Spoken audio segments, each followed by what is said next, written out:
Probably multi. Oh, what would it be without that, Marcel? There you go. You got to throw that in there every time. My wife, she says every time Marcel and I talk on the phone, we got to have at least 30 seconds to 1 minute of a little bromance session. I'm like, dear, come on now. We just really appreciate each other. We really appreciate each other. So, but thank you for that introduction. Hey, welcome everybody. Like always, we want to share what in the world are we doing here? What is the Multifamily Sunday Night Freedom Chaser Zoom? How does it fit into the big picture? Well, it all started about 4 months ago. Well, when the Freedom Chaser core team was born, the core team being Marcel, myself, Victor into the G, and Dr. Charles Bingham. And the thing was is that we came together because, you know, not only did we have a passion for multifamily real estate, that's what brought us together initially, but we found out very quickly that we share several different commonalities that present different challenges to actually progressing in the multifamily space. The first one was we all work demanding corporate jobs. I mean, Marcel and I are in the engineering space. Victor into the G and Doc Bingham are in the medical space. Both those guys are doctors. So that's one challenge that we have. Another challenge is that, and of course we appreciate this challenge every day of the week, but the challenge of, hey, we're navigating a marriage relationship. And then you throw on top of that, we all have multiple small children. And my goodness, every time we get on the phone and huddle up, it's like, how the kids doing? Yep, this kid's got RSV, this kid's got a cold, this kid's got the flu. It's just a challenging, complex situation that we're all trying to navigate.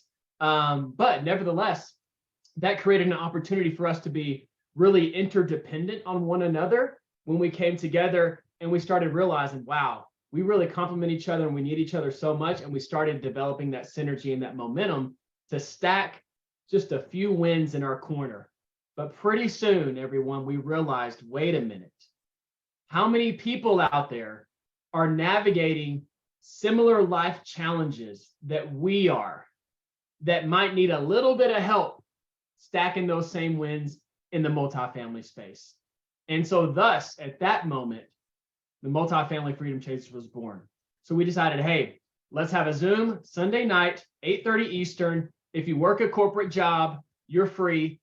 Probably if you have a family, you still maybe be free a little bit. Granted, my kids are still creating chaos upstairs. You'll see my daughter pop down. I'll say goodnight to her in a second. But regardless, so many people out there are navigating these challenges of life that we all need that support, inspiration, and education to start stacking wins in the multifamily space.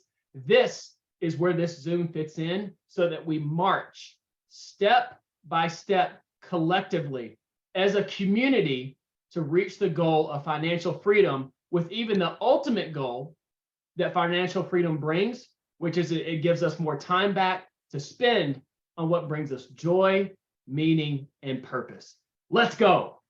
There it is, brother. Come on. Come freaking on. I love it, man. Every freaking week, my favorite moment. I get a little sprinkle of that every day, but not in the full 5-minute version. Sprinkle. So Sprinkle. Let's go. I love it. Thanks, bro. So guys, with that, let's move on here. You know what we're here. This is what we're trying to create, right? We're all like-minded people, and let's just all freaking crush this together. And additionally, we're no better or not much further along than any of you guys. We're just creating a platform for all of us to come together and support one another, because there'll always be this one person in the room that can answer your question, always. And if not, we'll make sure we find it. So with that, guys, let's move on to our next section here. Let me see. Hopefully, I don't mess this up. Here we go. I'm really excited about this because every week we do this engagement award now, and it really fires me up every single time.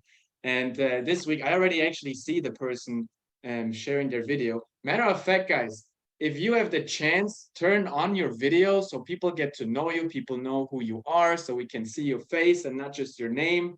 We always love to speak face to face, which is why we're on Zoom and don't just have an audio call. And heck, take an example of Keith right here, who has his camera on and is in a hospital bed. Let's take that as an example right here, right now. Commitment. That is commitment. Wow. Hope you're doing better, by the way, brother. Hope you're doing better. Love it. All right, guys, let's get into this award here. And Peter, turn your camera back on, bro. Turn your camera back on, bro, because you're gonna be talked about you now in a second. Because this week we want to highlight you, brother. We want to highlight you as the engagement winner in the multifamily freedom chaser community. How am I gonna unmute you? There you go. Now you're unmuted. Peter is an amazing guy in our community, guys, because we spoke about him a couple of times before.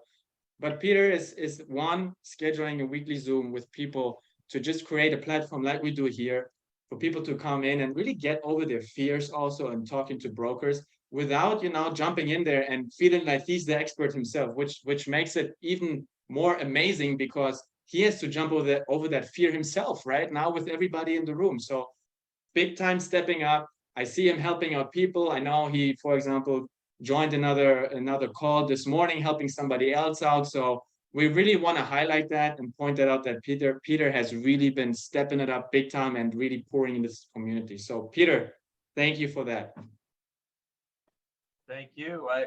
I mean, I'm just following your lead, man. You guys are doing an awesome job sharing what you know. I've been blessed to have a front row seat of your journey, and it's been incredible to watch. And it's great. I've got to meet Trevor live and in person out in Denver. That was awesome. I look forward to getting to meet Charles and Victor in person one day. I'm not sure exactly what day that will be, but I'm sure it'll be sooner rather than later. I'm loving every minute of it. I look forward to more people joining on Monday. I had 34 people last week. I couldn't believe it. Can't wait to see how many we have tomorrow. Put some fires in the chat for that. The first time Peter started, what was it the first time? Was it like 10, 12 or something like that? So we actually had a bunch the first week because you guys promoted it so well. I can't remember. I want to say we had almost 20 probably the first 2 weeks, and then we dropped down to about 10. And then Eddie Charger joined me last week, and he's got a great following, and he's just a great technician and ran the show, and it was awesome. And I don't know how many we'll have tomorrow, but I can't wait to see. Let's go. Let's go. You all should join, guys. All join that broker outreach call. Especially, man, just watching people take those calls is huge. You can learn from the goods. You can learn from the bads. You can learn how to overcome your fear. That's even the biggest one, right? Just get out of your comfort zone and just freaking do it. And once you've done it once, it's going to be easy peasy moving forward, right? Awesome.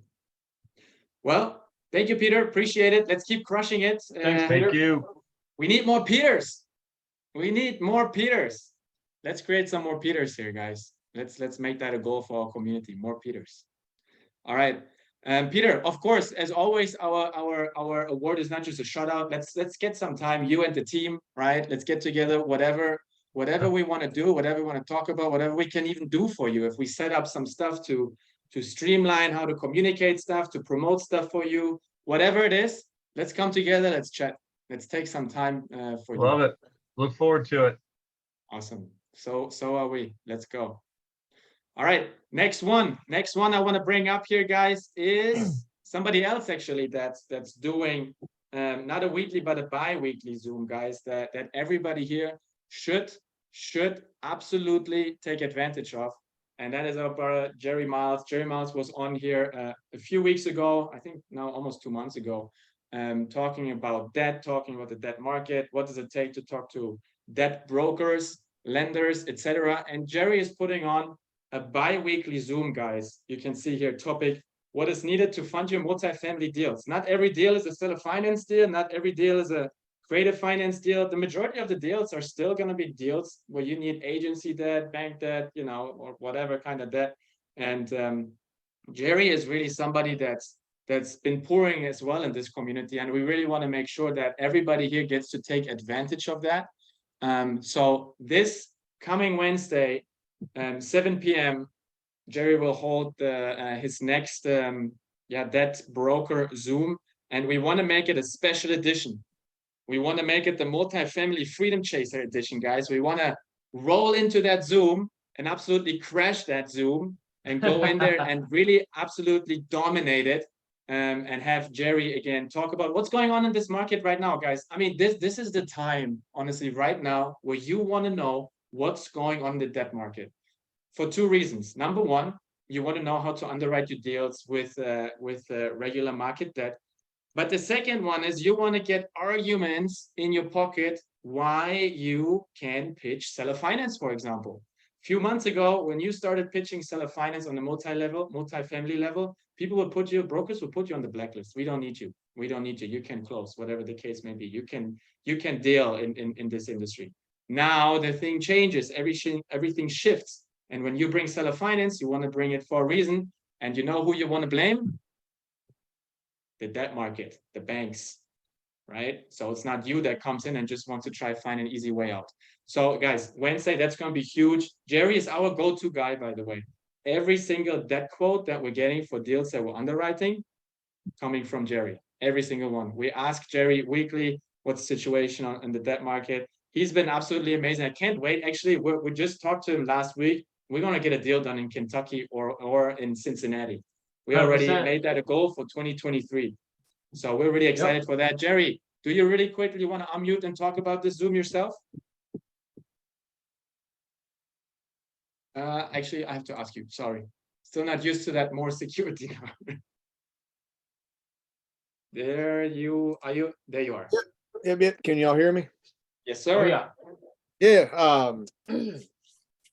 Yeah, we'll be going over some of the rates and different things that are going on. It's changing all the time right now with we've had some of the biggest rate hikes, I guess per the length of time that we've had in a long time here. So we're just going to talk about that, how the banks are dealing with it, how the bridge lenders are dealing with it, and just look at it from all the different angles. So we'd love to have everybody on there, and we'll be doing question and answer as well. So bring your questions too. So.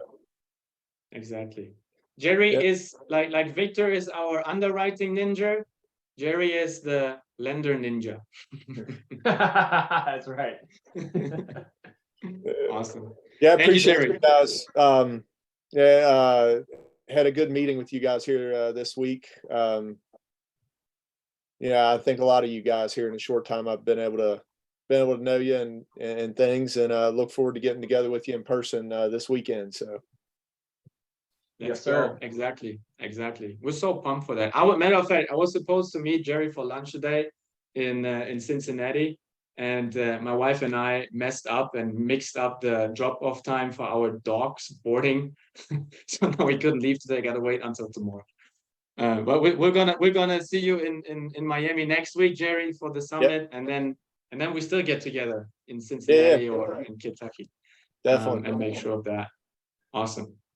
Who All right, else guys, in here is going to the summit next weekend? Yeah, is anybody going to be in Miami? And we'll talk about that later for a little bit too, but anybody going to be in Miami here? Oh yeah, Elise, and I'm going to see you too. Exactly. Very excited for that. Awesome. Nathan's going to be, matter of fact, everybody that's going to be at the summit, make sure you guys message us on Instagram, Facebook, or whatever. Let's all get together. All right, let's schedule something. We'll see who will be there, and then we'll organize something. All right, last but not least, we're gonna put a event together in our Facebook group so you guys get notified for the Zoom that Jerry put together on Wednesday. Don't miss it, guys. If you, like I said, you need to be educated when talking to these sellers, when talking to these brokers, and this is where you can gather that knowledge one-on-one without calling some debt broker, and then just burning your bridge because you're asking questions where they think like they're newbies or whatever, which I know most of you are not, but this is your chance to ask whatever questions without being afraid to burn a bridge or whatever. All right, next one. Let's go. What do we have in store next? Share your wins, guys. Let's freaking go. Share your wins. I see already the hands raised. I love it. Dr. Bingham. Let's go, brother. You don't have to unmute me. Exactly. Yeah, no. So the huge win for us as a group this week is we were able to finalize getting Victor down there in Miami with the the rest of us. So the whole team for the core team for the Freedom Chasers are going to be there. So look forward to meeting everyone that's going to be down there, and it's going to be great. So it was a team win for us getting our ninja down there. So let's go. Let's Exactly. go. Let's freaking Yeah. go. Needed permission from the boss at home. She didn't want to share me in my birthday weekend, but I'll be down there at Miami, and we'll do something during the week. Who's ready to throw a birthday party in Miami for Victor into the G? That's right. I'm still not sure how Trevor pulled that off, but I'm glad he did. It's just a little bit of blah blah. You know what it is, man. A ninja The of speech. Power of the blah blah. That's it. No. Love it. All right, Peter. Well, I had a couple things to mention, but I guess now you just made my week by that shout out. I'm humbled by that. I just thank you. I'm so excited to continue to support people and encourage them to get on the call. It's awesome to see people just go from panic mode to dialing the phone and having a conversation. It's an absolute blast. Can't wait to do it. Maybe we'll start doing it twice a week. I'm having so much fun at it. So, but that and just, seeing things come together, seeing people underwrite deals, so much activity that's coming out of it is just amazing. So absolutely amazing to see. Love it. Love it. And what does it do to you? Keeps you on track, right? Keeps you moving. You don't even notice it anymore, do you? No, not at all. Monday's just that's just what Monday is. And well, actually, I will possibly my biggest win from the last week is just realizing in my mind that I've got to block more time. My goal for this week is to block at least some time every day to be dialing brokers, because I have too many days that go by where I don't. And I've just got to now, Monday's a habit. Now I've got to make it a habit every day of some time calling brokers. Let's go. One step at a time. That's the big thing, right? And even if it's just that little, it accumulates. Mm-hmm. Love it. Thank you, Peter. Aldo, what up, brother? Good to see you here again. I know, man. Wow. I have too many wins to keep it in 1 minute, but I'm gonna shorten it. It's been an awesome week, man. I think first one I'll mention is I have my partner, my ride or die here with us tonight, Will Otis. An awesome guy, VP of operations for our senior living operations. So he's the man. Love that he's on here. Secondly, I had the opportunity this morning to spend some time with the man, the myth, the legend, Peter St. Martin.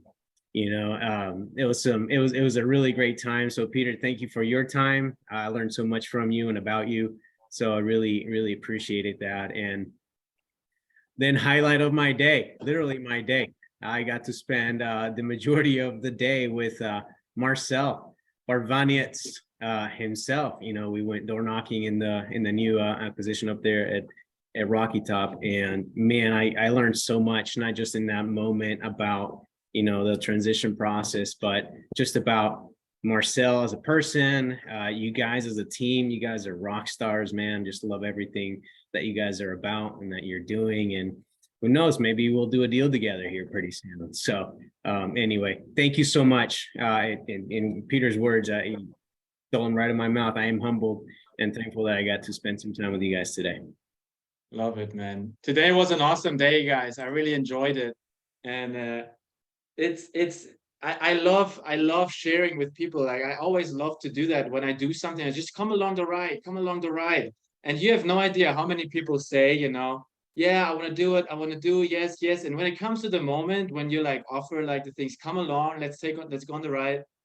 Oh, well, yeah, I can't, and those are the people, the ones that are serious, like Aldo, and the ones that are not serious. I know Will would have loved to be there. There's only one reason usually, why you cannot attend something short notice. And that's because the big boss for us males, the big boss says big no.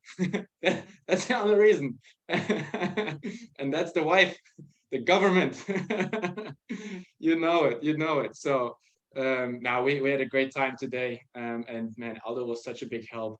We had to do some transition work at the new acquisition of property and talk to a bunch of tenants, bunch of residents, get some information, help them pay their rent, all this good stuff that happens when you take over an asset that's been owner managed for over 20 years and you transition now into a professional management company and you want to help left and right. So also greet people in person. It's always one thing, right? When the management company reaches out to a resident and says, hey, we're the new managers, send me your bill, send me your money.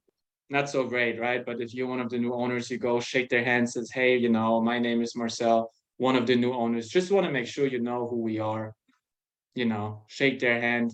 Everything okay? If there's something going on, obviously the management company is your first go-to, but just know we're here to hear you, and we want to bring this place up to a new level, which makes people excited for it. It turns them from being afraid, oh, what's going to happen? Do they jack up my rents? Do they kick me out? To, oh, I know what's going on. I know what their plan is. And even we had some tenants that said, you know what? If you want to raise the rents, but you increase the level of safety or the level of comfort in this community, we're okay with that.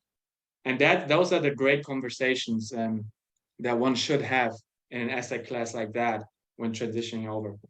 Aldo, thanks for joining today. Big help, brother. Big help. All right, Mr. Rob Lacey, Northern Virginia, right here. Hey, how's everybody doing tonight? Amazing. What's up, Rob?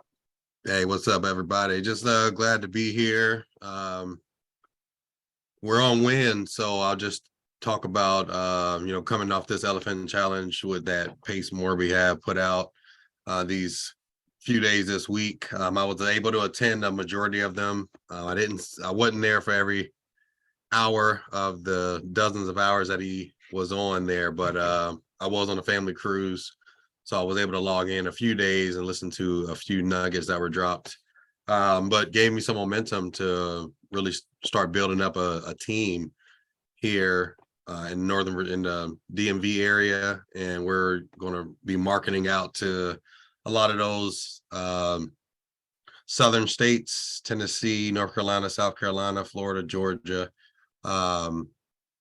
Texas, and just really starting to build a team up and trying to identify who exactly fits best on this team. So that was one of the questions that I had that we can get into once we get into Q&A mode, just really circling around how to build a team. I know the areas that we're looking to really check the boxes on regarding, or as far as real estate licensed real estate agents and people that's going to be on the phones calling brokers, and of course Gator lenders and things of that nature. But we're really trying to identify who fits the role best so we can be as diverse as possible. So I had a few good conversations with some people that's in the meeting here tonight, Tyler and Virginia, Drew, and Julie. Just really looking to build a team up and just kind of mimic you guys' footsteps. Let's go. And let's talk about that a little bit more in the Q&A. I love the action, and I know you're super serious. We had a good conversation. What was that, 2 weeks ago or so? Yeah. So love to speak about that. Team building is very important. Let's make that a question here. Awesome. Yes, sir. Thank you, brother. Ola Yinka. Is that right? Did I say that right? Yes, Let's go. How are ya? good. My win this week, I want to say a big shout out to Dr. Bingham. I'm Dr. Holt also. And me and him have been talking, and he's been very, very supportive, helping me get off my introverted self. So we got to do Instagram reel together. And Alright. and I also attended the broker call on Monday. And right there in the middle of that call, when they said, after the role playing, one of the attendants asked to do a role play. And, after that, I said, you know what, I'm just gonna do it. So Let's go. I have 3 brokers that I wanted to call. I've always, my contact with brokers is sending them emails, which sometimes, they'll respond. But this time I said, you know what, what's really stopping me? Worst case scenario, I'll get a voicemail and I'll leave a voicemail. And actually heard that during the call, when they said, leave a voicemail if they don't pick up the phone.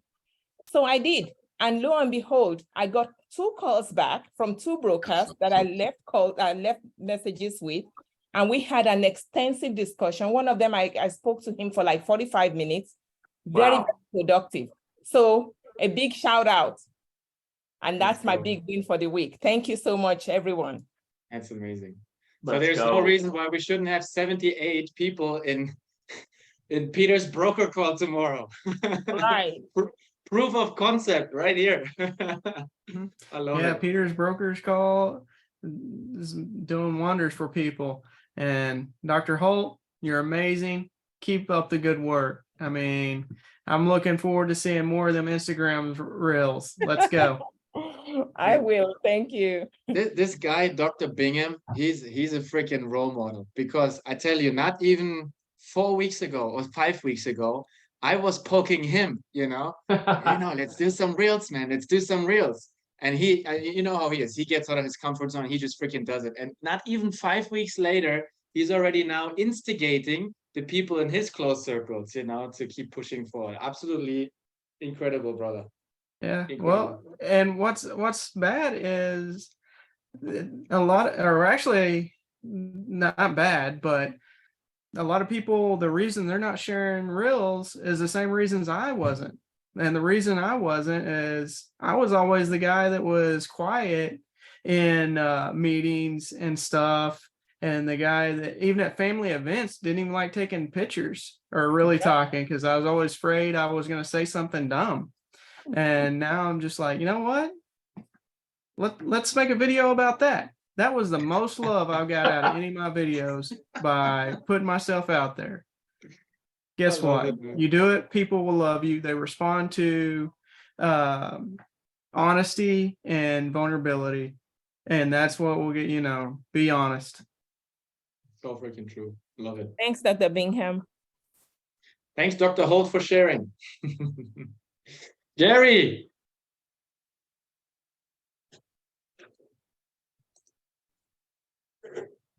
Hello again, guys. Hey, I won't take up much time. I just want to thank you guys again for the time we got to spend together. That was a win this week. And I think it was earlier this week, I was able to spend some time on the phone with Peter as well. So he's a good guy to know. But we also had a closing this week too, with someone in the Grant Cardone's Real Estate Club. So that was Boom. good week of wins. So People doing deals. Let's go. This guy's Yeah. can't wait, man. Are you already crushing it, Jerry? You're already freaking crushing it. Amazing. And I love it. You guys, you see again, right? The traction. Every time you hear that name, Peter, other people is mentioning Peter, right? Let's hear more Peters. Next few weeks, we hear Terry, Keith, John, right? Let's keep that up, guys. Let's step into those leadership positions and get that thing crushing. And I know somebody that's already doing that, and that's Tyler. Tyler's up next. What's up, brother?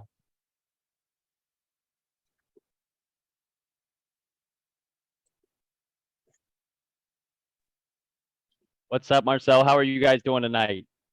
Amazing. You? Fantastic, Good. bro. Good. We're doing good, man. We're doing good. Yeah. My big win for the week was, doing a little bit of the elephant challenge stuff. We had some people struggling to make some calls, but ultimately, I think we're gaining traction. We're building confidence to be able to pick up the phone, right? I've heard people say it before, and I've heard people say it again. This thing will make you $1 million, right? This is our greatest asset right here. You know, this is something that 40 years ago, 50 years ago, we didn't have. So, you know, we have already got the advantage on you know, our past generations, and all we've got to do is utilize this tool, you know, get uncomfortably comfortable and make some calls. So with that being said, my first 2 calls to brokers on Friday, I had the day off of work and I took action. You know, my first 2 calls, first broker picked up. He wants to have a meeting with us. You know, second broker I called, he picked up. We had a 45-minute conversation. Not only does he have, you know, want to have a meeting with us, but he wants to be a partner on some deals, Come right? on. So he not only, you know, wants to send us leads that he already has and do the marketing for us, right? That's why agents do what they do, but he wants to come in as a capital partner on some deals. So I mean, it just goes to show, guys, you just got to get uncomfortably comfortable, pick up the phone and make the call. And you know, I had to tell a couple of our team members Saturday morning, you know, these guys don't know you. These people don't know you, whether it's a male, it's a woman, it doesn't matter. These people don't know you. If you botch a call, there's only 2 ways that goes. You never talk to them again, or you call them back and reintroduce yourself weeks later, or months later, or years later. You know, so just make the calls. No, I see Trevor loves this. Trevor right now, man. That's exactly what Dude. he does. You know, he 100%. loves that. 100%. Traction, right? Traction. Tyler, I have a question for you. Guys, I'll be in Ohio for the next couple of weeks. How many brokers are we gonna visit? How many are we gonna talk to? How many deals are we walking together? Listen, it's up to your wife, right? We've already covered that topic. If your wife's cool with, you know, 2 weeks full of broker meetings and you guys getting home late, you know, I mean, that's what we can do. We can do as much as you're willing to do, but it's as far as, you know, right now goes, we've got at least 2 and some properties to walk, and, you know, some conversations on some partners I mean, it could go anywhere, Marcel. You know, I'm just happy to be here, man. Let's go. Let's do some deals together, guys. Let's go. I love it. So excited, man. And I'm sure you're gonna even, like, within the next week, you know, these 2 or 3 are gonna turn into 10 probably by the pace that you're running at. Hey, listen, it was one day. I made one day worth of calls, right? You know, at Saturday, you know, like I said, we had to focus on some mindset stuff, and we got through the mindset though. I got a couple people in here that I see, you know, joined from our Ohio group, and you know, they're ready to take action tomorrow morning. You Come know, on. Let's maybe freaking some of go. them made calls today. I don't know. I haven't talked to those guys today. I've been pretty busy on the phone. It's been pretty pretty crazy. So I love we're it. just excited to be in this space with you guys, man. Thank you for the opportunities. 100%, bro. Thanks for being here. I love seeing you taking action. You know, and guys, the best thing is Tyler is already encouraging others, right? And showcasing others what to do. And I know Tyler is motivated and running at a fast pace, but if in the case, and this happens to everybody, including us, there comes this little bit of doubt, right? And there you have these moments where you're like, oh, I don't know, can I really do this? It's too late. Tyler has like numerous people now looking at him and counting on him to perform. So he's put himself in that spot where he can't just stop, right? And this is what I mean. The same with Peter, right? This is what I mean with these leadership positions. Just step up and force yourself to keep pushing forward because people are counting on you, right? As heck, that's what we're doing here right now. Freedom Chaser core team, same thing. We can't just Same decide on thing. a Sunday, I don't feel like it. Can't just Yeah, and I decide just during the want to week to shout do out nothing. Rob too. Yeah, Shout out Rob Lacey too, man. We had a 2-hour conversation on Saturday, and you know, he was already in a good mind space. He was coming off a cruise, and you know, I think our biggest takeaway from that call was be intentional with your goals. Don't stop. let's Don't go. settle. We're not in the space to settle for less than what we deserve, guys. We all deserve, you know, whatever your intentions are. You know, if you want to get into multifamily, that's what you deserve, right? That's why we're here. We're not stopping for anything, for nobody, for no reason. We're here to go after the goal every day. Let's go, man. Let's go. I love it. We need this energy. Contagious. I love it. Thanks, Tyler. Thank you. All right. Rose, I see we have another person here that's dialing in from the hospital. It looks like the hospital. Are you in the hospital too? Yes, I am. Oh, Wow. Are you okay? We'll find out Monday. Okay. But I'll pray for you. yeah, well, I thank you so much. You know, what's really been wonderful about this is I'm very new to this, and I'm very inspired by everybody. Let's go. And, you know, being in the hospital is just like another event in your life. What you do, what matters. So what I do with this event is what matters. Yes. My win is that I was able to be invited into the Freedom Chaser meeting today. And Ina was there on Wednesday's fun night with the CS3 team. Mhm. And it's always been said that it matters what group, what audience and what rooms and what people you're around. And so my win for this last week is that I got invited to the Freedom Chasers meeting tonight. I got into Vina's circle in group in the Facebook page, which turned into an invitation that I accepted to join her $50 million capital raise challenge. These are two areas of weakness for me, is doing the deal, getting out the money, and getting out there and raising the money. So I can't be more grateful for the opportunity to actually get into the right, around the right people, and be driven by that energy that's created from these from your positivity. So right from the beginning, I have Edgar Gonzalez to thank, and just to feel the energy and the camaraderie, and you know, I'm so excited to be able to learn from all of you, especially Victor. That's right. Because that's just like my superpower is I'm not afraid. Once I understand and know something, I feel confident. I'm a closer, 23 years in sales. You teach it to me once, you know, the saying, sell ice to an Eskimo who can walk outside and get, you know, my ice is better. It's, you know, purified. It's, you know, I catch it before it hits the ozone layer, whatever, you know. So having, knowing what the fact that I've got one superpower, but I have these other areas that are not, and being in the right rooms with the people who have them. That's my goal, is to be out there getting the right people on my team. And so clearly you guys know how to build. So I'm excited to be able to learn those. Thank you so much. I love it. Letting me speak. Thank you for sharing that. Thank you so much for sharing that. And it's one key word, right? And that word is proximity. It really is about proximity. Get around the right people. There's something to it, right? That says the 4 or 5 people that you spend the most time with, right? That's what you navigate towards, and it tells a lot about you. And you're absolutely right. I love this.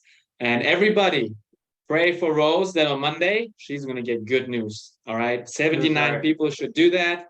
79 people supporting you.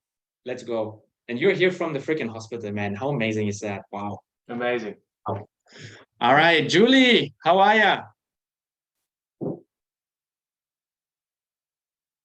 I'm doing well. Nice to see everybody tonight. Same. How's everybody doing? Amazing. Look Hey, at awesome. this here. Come I on. love it. I love it. I love it. So I wanted to share that this week on the Elephant Challenge, this was just kind of funny. I kind of got put in the position of leading a group. I didn't even know I was doing that. I think that Pace had asked people to volunteer to be leaders, but you were supposed to post your markets in the creative Facebook group. So I did my homework. I posted my markets. And I had all these people go, I want to be in your group. I want to be in your group. And I'm like, I have a group. What are you talking about? What group? So I talked with my team, and my team talked to you a couple of weeks ago, Kim and Olga and Pauline, and they all stepped up. I said, you guys, you got to help me. I got nothing here. So they helped me pull it off. And we've actually been on Zooms 3 days in a row. Friday, we had, I actually made my first broker call, which was awesome. I kind of thought, well, I'm just going to do it. And so everybody can see kind of how it's done. And the first one I called was, geez, I think it went for 20 minutes. She was great. So that was fun. And then we got a bunch of other people that were very nervous about it, made their first calls. They jumped in and did a fantastic job. And then Saturday, we got on and did a little bit of basic underwriting. And then Malcolm was able to jump in, and he came in unexpectedly. He was invited in, and he came and did a little deeper dive into underwriting for us. And we got some basics. We didn't want to overwhelm everybody with all of the stuff because some people were super new. And then today and that was like a 4.5 hour, 5 hour Zoom, and people stuck with us, and it was great. And then today, same thing. This afternoon, we were like on there, and I had somebody volunteer, somebody very experienced in multifamily, said, hey, I've got some tools and resources for your group if you want them. And I'm like, hey, come on our Zoom, because we were going to make more calls today. So anyway, it was just super amount of energy that came through the group, and people doing their first calls. And then, and we had a fire broker that one of our people called, that she was just full of energy and full of information. And she's also an investor. So we were like, woohoo. Let's So go. yeah, lots of energy. We're all stoked. And it all came from just like, I don't know if I really want to do this, I love it. Learn, execute, teach. That's it. That's the sequence. Learn, execute, teach, and you're gonna grow like crazy. It's been amazing. Just in the last 3 days, it's like, we were talking at the end of the call. We said, so what are your goals? Like, how many doors would you like to own by the end of next year? And like 2 months ago, we would have said 20, 50. Now we're like 500, 1,000. Let's go. Let's Great. freaking go. Great. I Let's love it. go, Julie. Yeah, I think Victor said it best. With you stepping up to the plate, taking that leadership role. Leaders don't ask for permission to lead. Boom. Yeah. They do Sometimes you just end up doing it. So There you just go. do You it. just hop in, you take over. You don't ask for Exactly. permission, you just go. Yep. True enough. Awesome. That was fun. Thank you, Julie. Thanks for sharing. Love this. You bet. I think this is the longest win part that we've ever done by far. And I don't want to cut it short because I feel like this must be helping even like people in here, just hearing that, just encouragement. I think this is amazing. Let's do 3 more here, and then we're gonna jump into the Q&A and do more here. Let's do Josh. What's up, brother?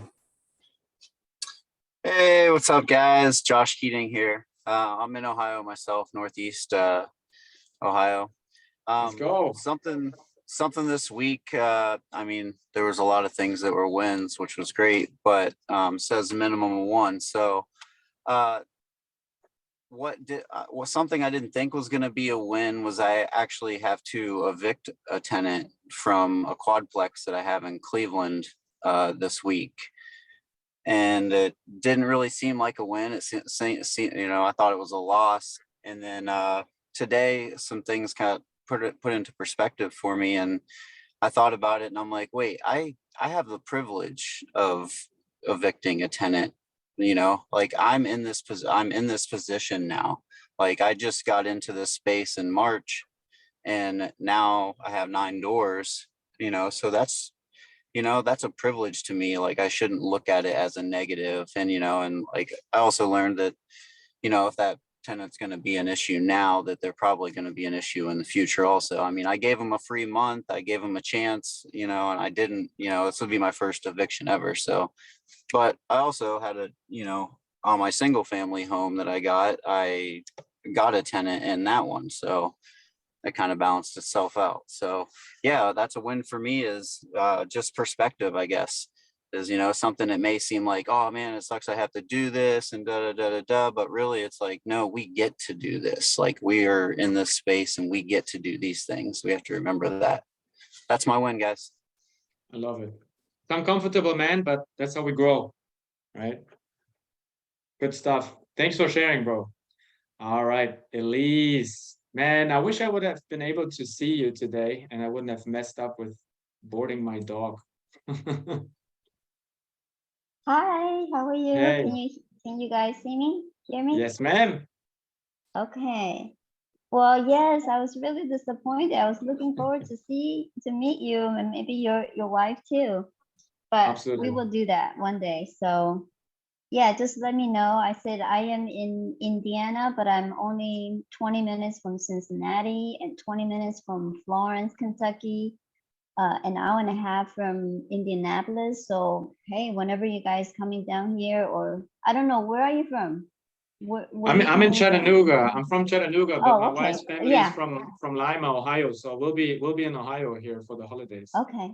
Awesome. Awesome. So yeah, this week's win, I counted it, how many Zooms that I attended. It was like 10 Zoom meetings, and they were really great meetings. And we decided to invest as LP in 2 deals, which is really great. We're happy about that. And that the total of the units would be 236 units. So Boom. we're getting that going. And Action. yes. And I also spoke to few brokers. Actually, there was this deal that I found. This property is in Ohio that I found, and I call, and nobody called me back. I actually couldn't leave a message because it says the voicemail is too full, and so I cannot leave a message. But I end up search like the best broker in Ohio or in Columbus, and then I was able to get somebody, and then we had a good rapport, and he said that somebody already made an offer on that deal. So, but I said, just let me know if it falls through, just let me know. And he's still gonna send me the T12 and the rent roll in the meantime, so I can look at the numbers. And awesome. so, it was really great that I get to make a relationship with him. I mean, we talked on the phone for a while. So it was really great and gave him the markets that I'm looking for. And another broker that I actually got in contact was the broker that sold our 31 units in Alabama. So it was really great. He actually gave me 4 different properties to look at, and I'm waiting on the T12, the OM T12, and rent roll.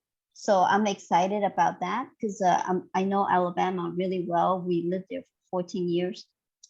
And there's one deal in Kentucky. I'm looking at it, and it's a great value add. The landlord actually, they bought it this year in February, and he's getting rid of it because they have their interest rate is 8.7%, and they cannot handle it. So I'm gonna look into this one and see. I'm waiting for the financials on that one and see if it can work out. So whoever wants to get in and do the deal, we're serious. So I know you are. I'm looking for a good team that wants to work together, and somebody who's really good in underwriting, because you gotta pick you gotta know what you're good at and what you're not, right? I love to look, and I need a good underwriting that when I get the materials like here, let's mean like check Victor? it out, the numbers, and see if it's good, and Yeah, and then get it going. I'm actually getting really comfortable talking to brokers now. I really enjoy that.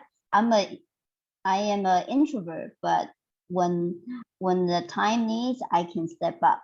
I can talk. So, and I start feeling much more comfortable with it. I love it. So yeah, I'm looking for my team. And thank you so much for this class. I really enjoy it.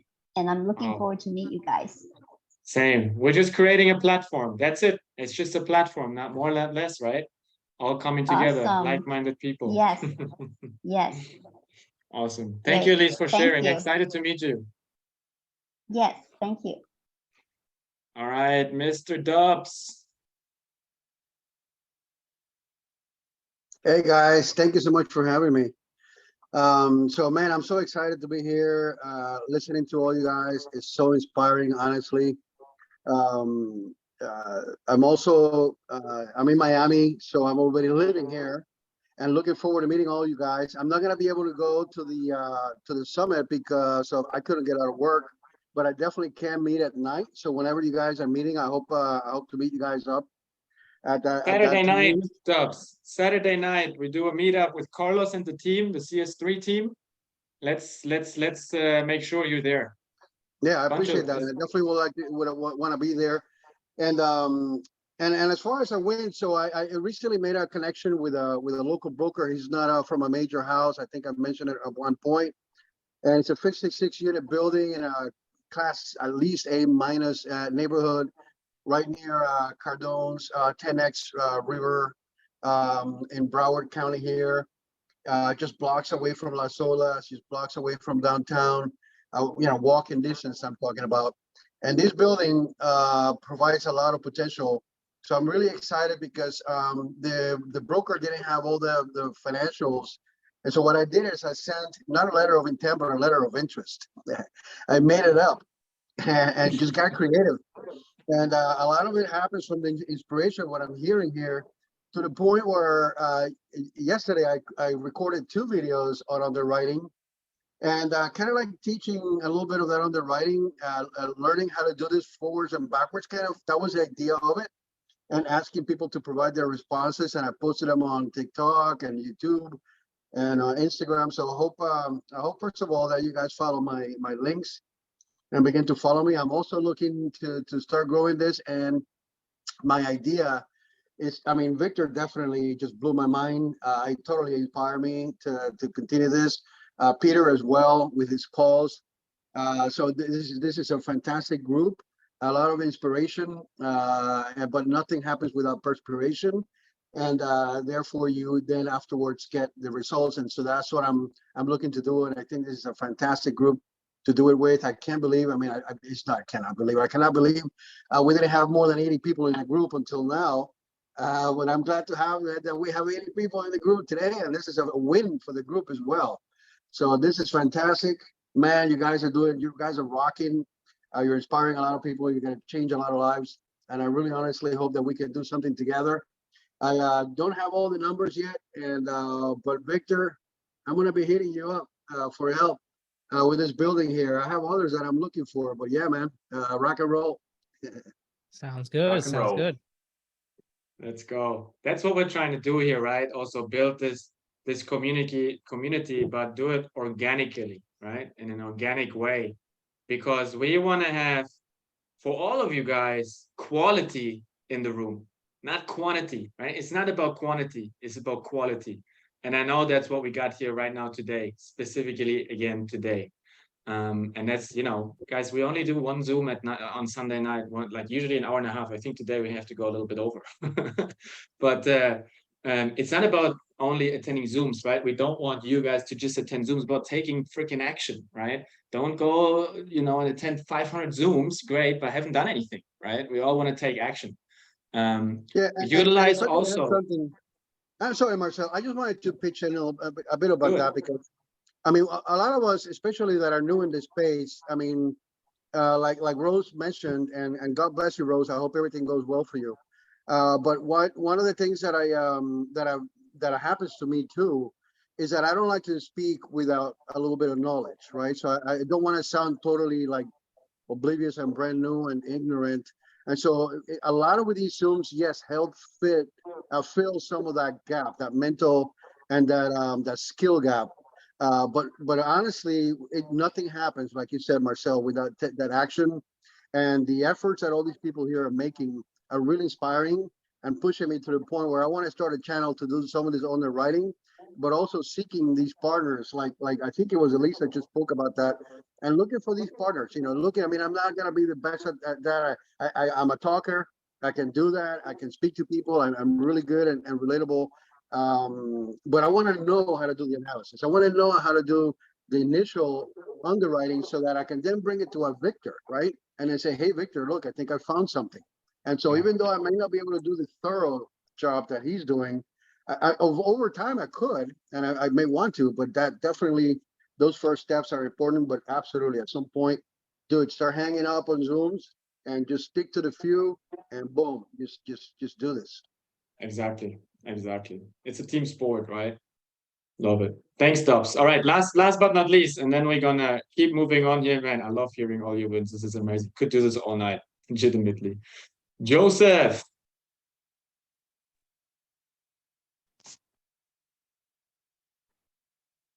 Here we go. There you are. Hey, everyone. What's up, brother? Doing good. What you got? Okay, so I've been in a call in a meeting yesterday at night with Tyler. I really appreciate Tyler a lot for that. He helped me. He helped me a lot. So today I made the decision to start call, right? So after all those calls, just one person got the phone, and I don't know for what reason. I don't know if it was God or I don't know, but it was a person. She's Hispanic. She's from Puerto Rico, but she's living in Cleveland. She's a broker, agent. So, and I was looking at a listing, multifamily, and when I looked who listed that property, and I looked the name and I say, oh, but look we get what we got here. So I called her, and she told me, okay, I don't have anything too big, just like normal house and duplex. So, but she told me, oh, I have a friend. He's in Puerto Rico. Blah blah blah blah. She gave me his number, and my wins here. It's like, okay, Tyler say, you need to create the problem. So, and after that call, I decided to call him, and I create a problem. And the problem is, he have a house in in San Juan, and I don't know what to do now. He's sending me the videos, and it's a nice property. Yeah, I don't know what to do. I can send details over the chat, so you guys can. It's what you got Tyler for. Go find problems, run into a problem. I don't know what to do. That's the best you can do. I don't know what I can do. I tell you, you know what to do. Go to Tyler. That's what you do. That's what that's why we have a mentor too, right? Carlos Aguero, our mentor, right? If I don't know what was the last example? I filled out the freaking W-9 for our company for our deal in Knoxville for tax purposes for property management, and I was like, I don't know what to file. Do I file as an S corp? Not sure. So I just freaking called Carlos, and I just ask. That's it. Simple. Done. Ask my mentor. That's how it goes, guys. Thank you. Love it. Thanks for sharing, brother. All right. Team, you want to say anything else before we move to the next section here? Loving all the wins we had this week. A bunch of action takers out there. Let's go. Man. Yeah, I'll just echo what Trevor just said. Man, I like sharing all these wins because, hey, the more wins that we're able to show, the more people we're going to inspire to step out of their comfort zone and get comfortable at being uncomfortable, and they're going to grow. So let's go. Action taking. Exactly. Should have called it tonight the the win Zoom. Something like that. Every Zoom is a win Zoom, brother. But I You're know right. what you're saying. You're right. I know what All you're right, saying, guys. bro. And before we move into the Q&A, guys, what we wanted to do, because you guys are taking so much action, we're getting a lot of feedback, right? Hey, I have a deal, I have a deal, I have a deal. We wanted to share with you guys our buy box, because we want to do as many deals as we can with each and everybody in the Zoom.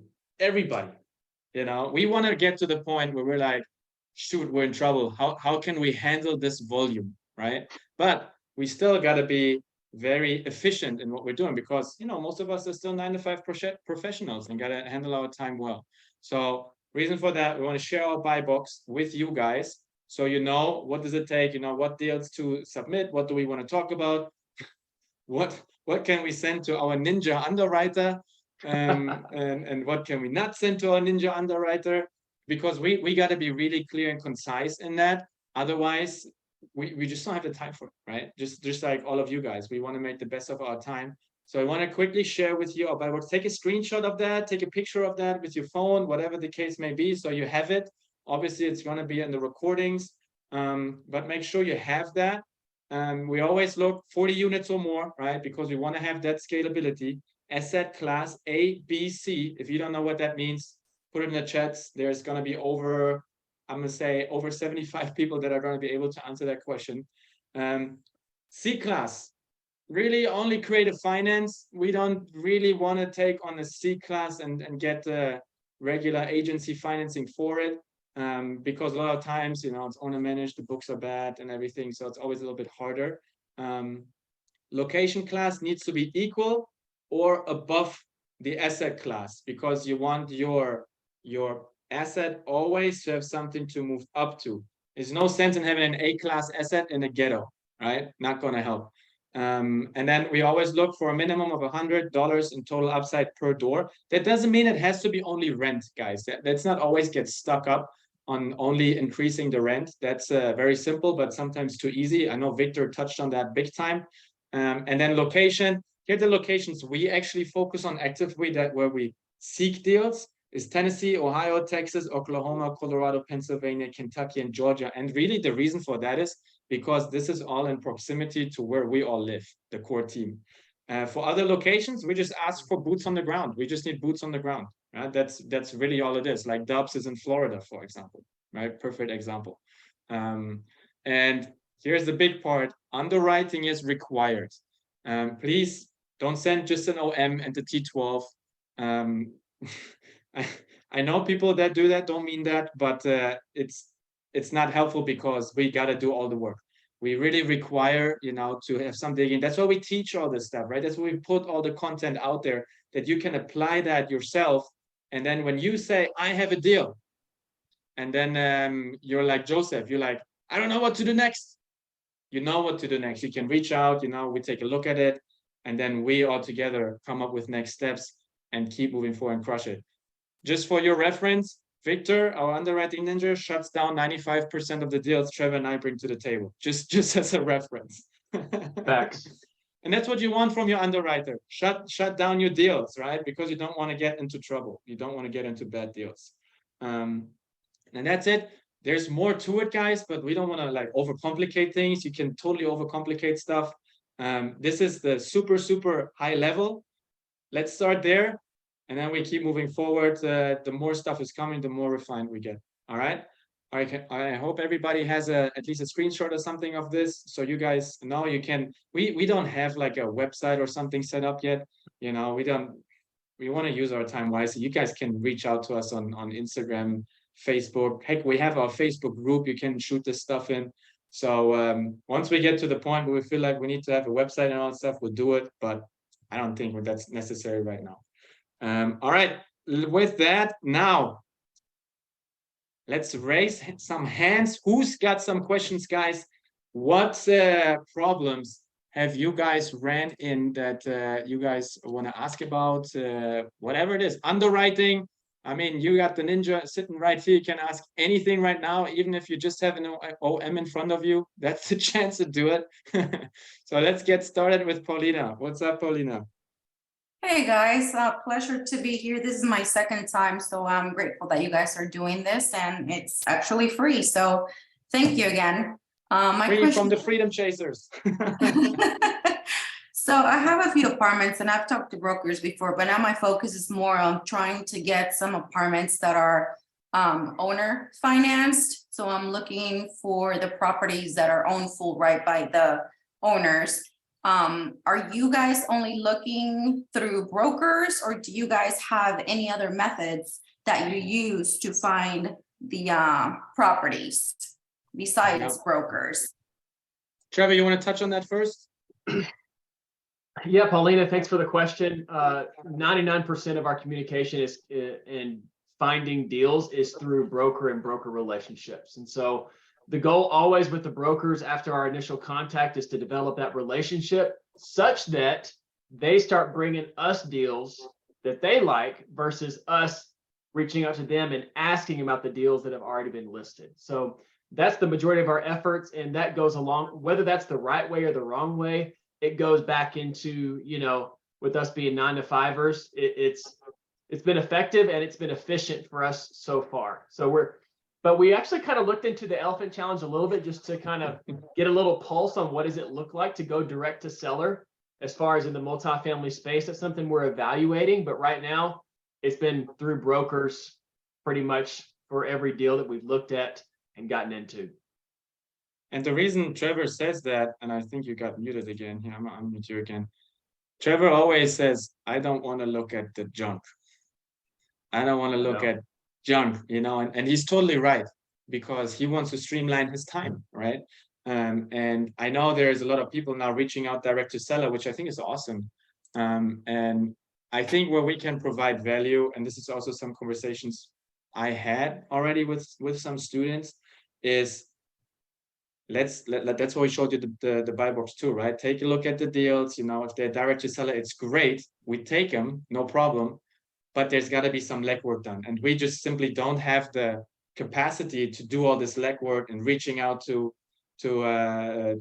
sellers directly. And I tell you this, Trevor and I have done that. We've been on the single family side, you know, and we've done it. We hired VAs, you know, we had CRMs full with 5,000 leads, you know, and done all that. And the reason why we're in multifamily is because we don't want to do that anymore.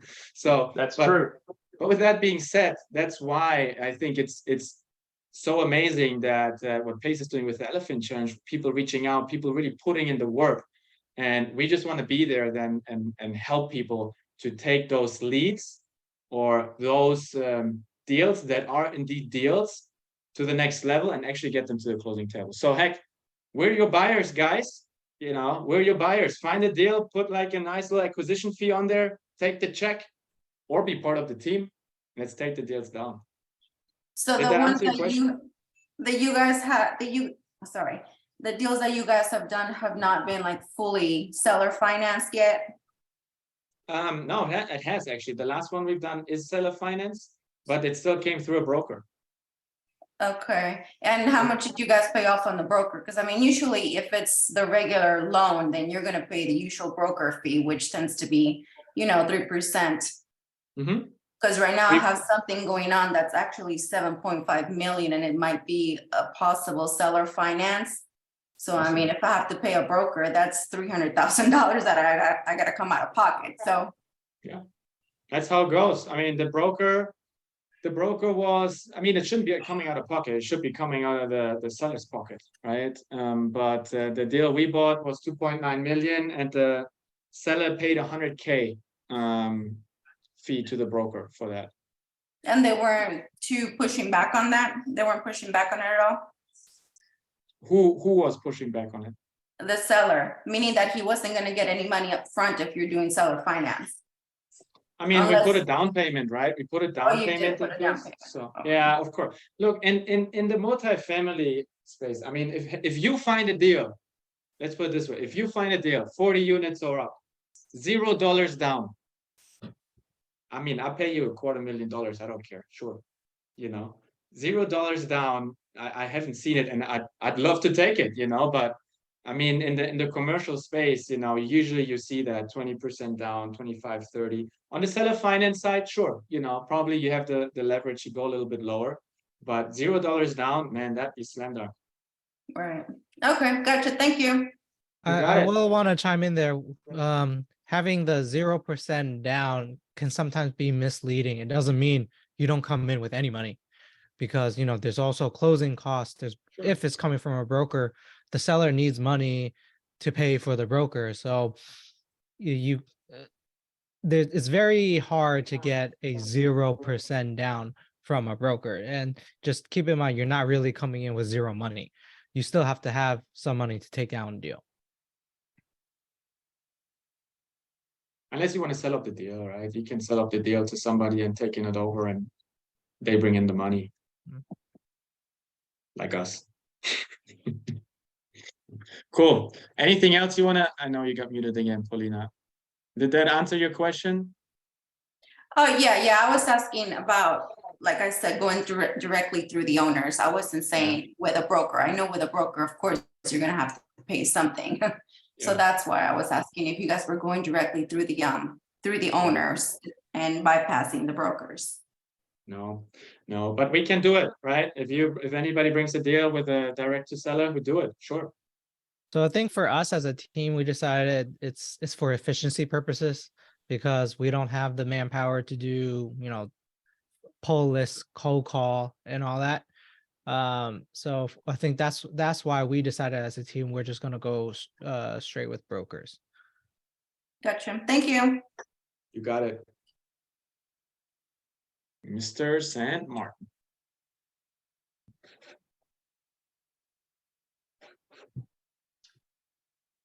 Yeah, so I was in fact talking to Aldo this morning. We sort of came up as we were walking through the deal, we realized there's a million questions we have that we don't know the answers to. But how do you guys determine how deep you go in your underwriting before to determine that you're ready to submit an LOI? And I don't know how you quantify that. I don't even know how to ask that question exactly, but obviously once you submit an LOI, if you get an offer accepted, there's a lot more. You're going to take an even deeper dive at that point. Can you speak to that at all? How far beyond the napkin underwrite do you go before you're ready to submit an LOI? You guys want me to take this one? Fire away, Doc. So I look at the deal. If I love the deal and the underwriting works, the quick underwriting, throw it. I mean, if it works, and I got Victor here and he's telling me, hey, it underwrites well, we don't have to do a real vigorous underwrite on it initially. The LOI, a lot of people think, oh, I'm submitting an LOI, I'm going to be under contract immediately. No. You're going to go back and forth on after the LOI for a while. It's not immediate that you go under contract. So if you love the deal, it's in a great location, it underwrites, and you got someone like Victor that's saying, hey, this looks good, just send it. What's the worst going to happen? Yeah, right. Start a conversation. Victor, what does it require for you to say it looks good? Well, for me personally, I don't do a high level underwrite. I always go down and go pretty deep with a rent roll and T12 to put it into the model.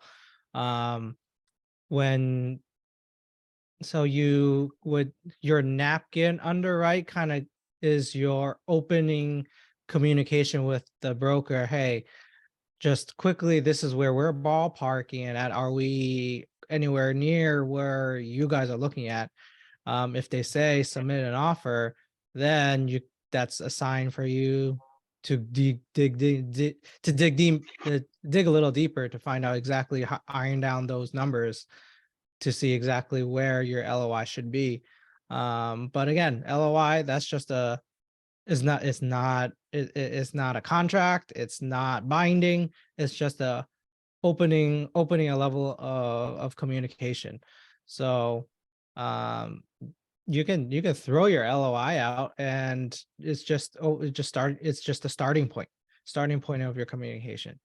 So you don't actually need to have all the numbers buttoned up for an LOI, but once you start negotiating on an LOI, then you really need to dig. Then if you haven't already, then you should dig a lot deeper into all of those numbers. Awesome. Glad to see your hand up there, Aldo. Get that LOI ready, man. There you go, guys. And yeah, I mean, some brokers won't even really give you, I mean, a lot of them you ask the whisper price if it's close and you're in that ballpark with your conservative like napkin underwriting and then whatever quick Excel spreadsheet you're using. Just, I mean, it's not going to hurt to throw it out as long as you know the market you're in and know that the expense ratios you're being to be really conservative on that, then you should be good. Love it. All right, guys, let's get to the next question. Before though, I will quickly launch a poll here because we ran into the issue that next Sunday will be at the summit, of course. So we're not going to have a Zoom next Sunday. The following Sunday will be Christmas, and the following Sunday will be New Year. So we put a poll up here. We want to have at least one more Zoom and come together, right, to keep the momentum and everything and get you guys whatever you need. We'll ask you guys what you need. So we have 2 dates here. Both are on a Thursday up now. So let me launch that, and I would appreciate it if all of you guys can take a vote. If you guys say we don't want to have a Zoom, just don't vote. But I'm gonna shoot this live here, so just take a poll here. So with that, let's jump to Rose. Hi, my question is with respect to the 4 units that is in your buy box. Can you just tell me a little bit about why you went with 4 unit number being a very low number? Victor. Well, first, 40 units is a number that we can quite easily meet a $1 million upside which is what we're looking for. So if you can find a property 40 units, you can easily bump up the rents by $100 per unit. In around a 5% cap rate market, that gets you to about a $1 million upside in value by just increasing rents. So that's why we look at minimum of 40 units, because it's easier to meet that criteria that we have. Okay, excellent. Thank you.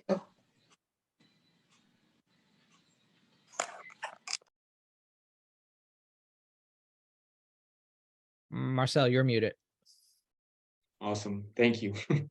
Real quick, Joel is also asking, I want to get to that real quick. What level of underwriting do we need to bring to you all? And I know Victor can take this, but we want to have some sort of pro forma, right, Victor? Yeah, you really need to have kind of have a preliminary underwriting using a deal analyzer model, either through a Michael Blanc deal analyzer or a synthesis analyzer. Any one of those models would be what we would ask for, so that we can critique the underwriting, take a look at it, so that we're not starting from scratch, putting everything in from a T12 for you. That's something that you guys can easily transfer over from a T12 or a rent roll. Yeah, and we can showcase that sometime here on a Zoom, matter of fact, right? How to fill out, a deal analyzer or something like that. But it's important for us to really see, like, what's the business plan, right? Why do you think it's a deal? Why is it a deal? Now we need to know why it's a deal. Why do you think we should buy it, right? I think that's something that I would do sometime in the future, kind of run through a rent roll, explain a rent roll, run through a T12, explain our T12, and then go through our deal analyzer that we have, the Michael Blanc one, and showcase just pulling stuff over from a T12 and rent roll into that deal analyzer. You guys think that would be something that's worthwhile? Do you think that has something of value? Sounds good. Yeah, I think I threw like probably like a file in our Facebook group once of Brandon sharing one high level underwriting sheet. But let's do that. We'll do that. Victor, can you put in the chat some example deal analyzer sheets like Michael Blank, just so that guys know and can Google it. Yeah, sure. Yeah. All right. Next one. Who's next in line?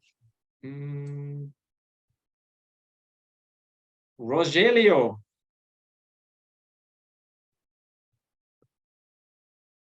Hey guys, good evening. What's up? Good evening. This is my first time with you guys here, so let's go. Bear with me. I have I think it should be a good deal. It's an 85 unit from a broker, B class. I haven't done the analyzing yet, run the numbers yet. I have to do that. I just got it. What cap rate are you guys normally look as a good deal? Victor.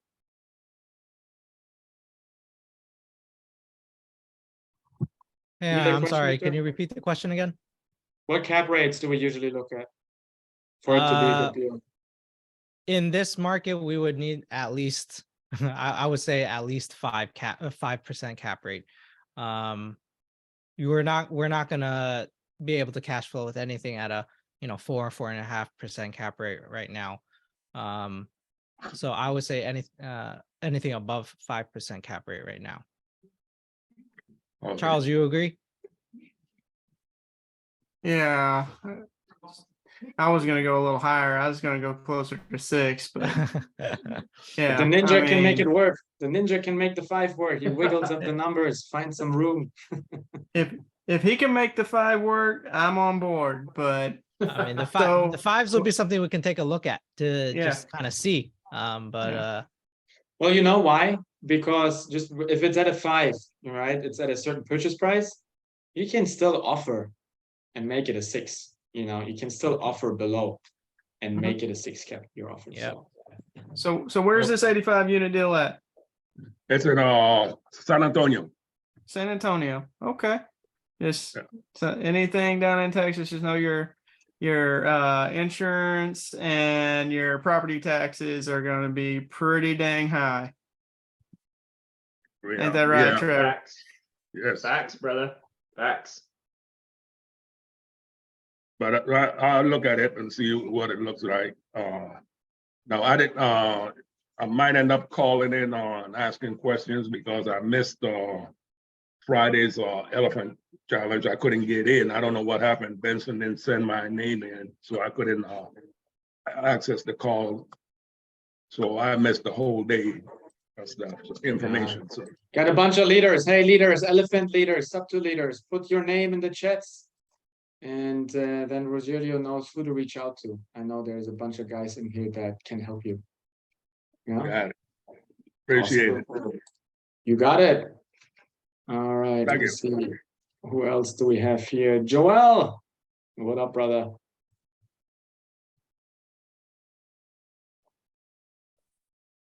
Hey there, brother. I did not notice I've kept my hand up. Yeah, so what was my question earlier? Yeah, so there's situations where for some mom and pop deals, right? I think I asked love you this them. on Facebook.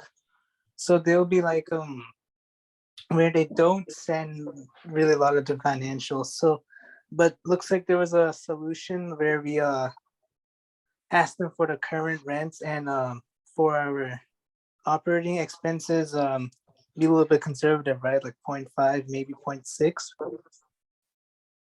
And then try to figure out like the taxes and insurance maybe.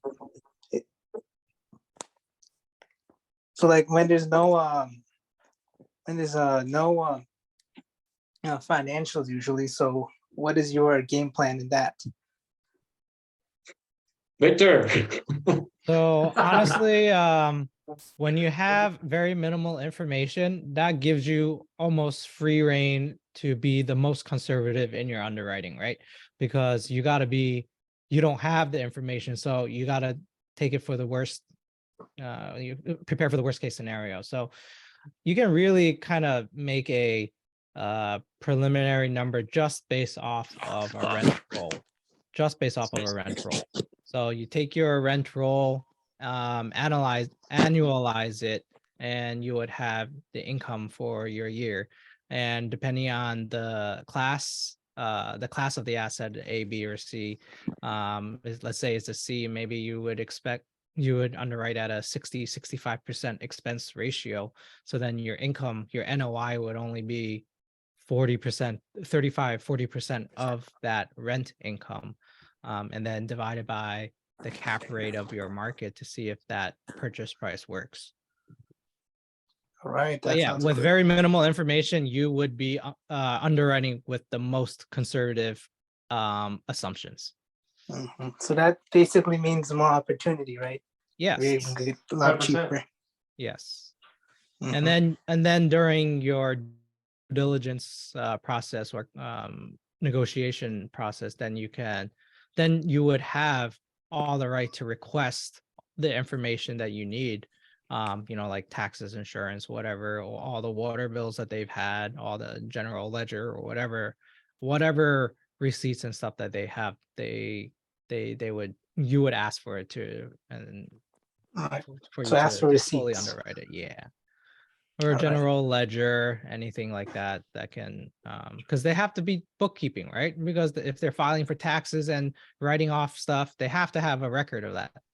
So then during due diligence, they would have to produce all that for you, if you request it. Okay, Yeah. that makes sense.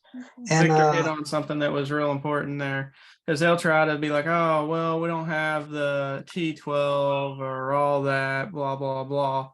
Okay, give me your ledger. Give me the ledger. And then they'll be like, oh, crap. He knows what he's talking about. And therefore, you'll get all the information you need. Or if they don't want to give you that, that's when you do the conservative underwriting and do super conservative and insult them. all right. Appreciate it. Marcel, you're Charles still and muted. Victor. Yeah, sorry. Charles does that all the time.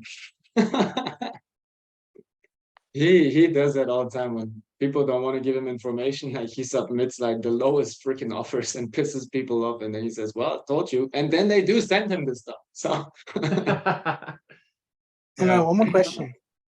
yeah, Can we I think recently Pace was talking about this. So I think Joseph and KJ were doing a live stream about this.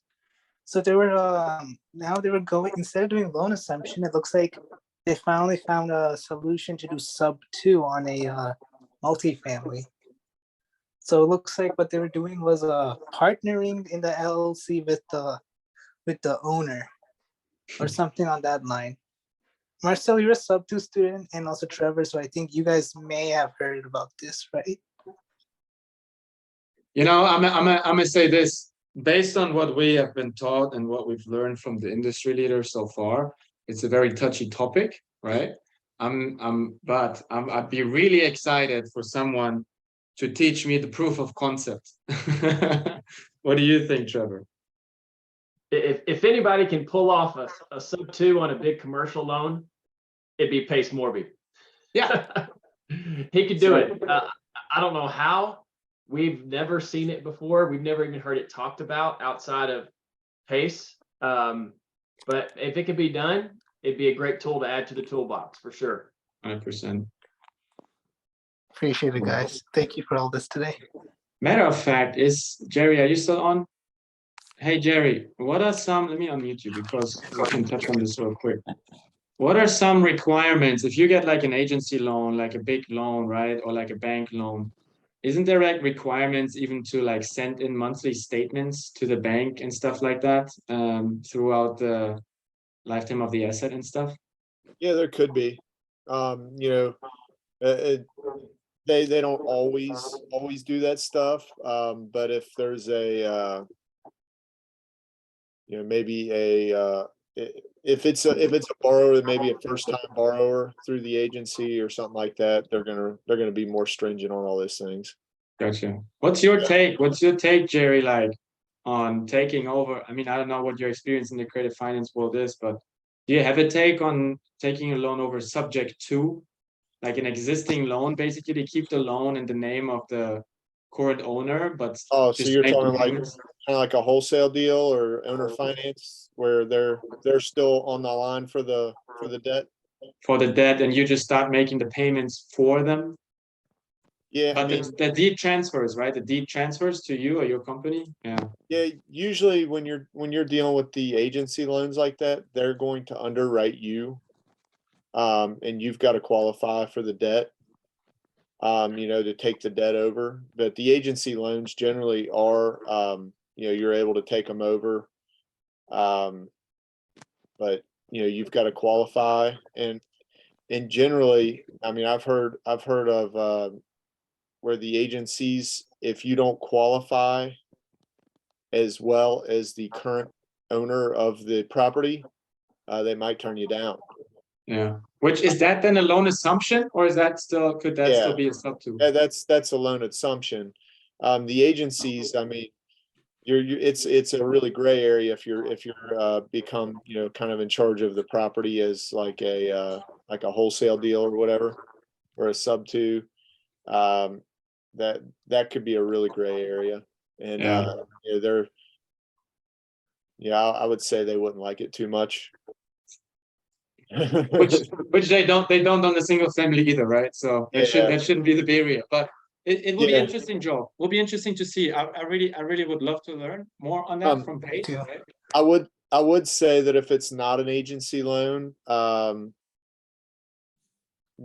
that a lot of these other lenders that lend on like the conventional lenders and things in the multifamily space, they all have different requirements. So it could be, kind of a case by case with them. So yeah.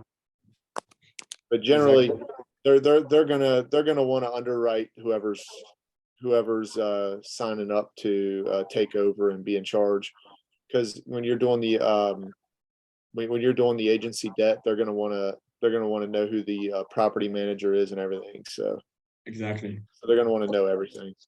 And that's exactly what I was wondering, Joel, when I heard about that, right? And I saw you posting that somewhere, because there is like certain requirements in place. But hey, like I said, we're happy to be educated on that just as much as you are, I believe. For sure. So much of stuff is so huge, this field. Yeah, I know. And Appreciate it. Thank you. you got it, brother. Great question. I love it. Hey guys, I'm also putting real quick my link tree in here in the chats. Make sure you guys are plugged into our Facebook group, because this is just a Sunday night, guys, right? If you have questions, matter of fact, for Q&A, throw it in the Facebook group. There's like people in there, high level quality people that can answer so many questions. Throw them in there as well.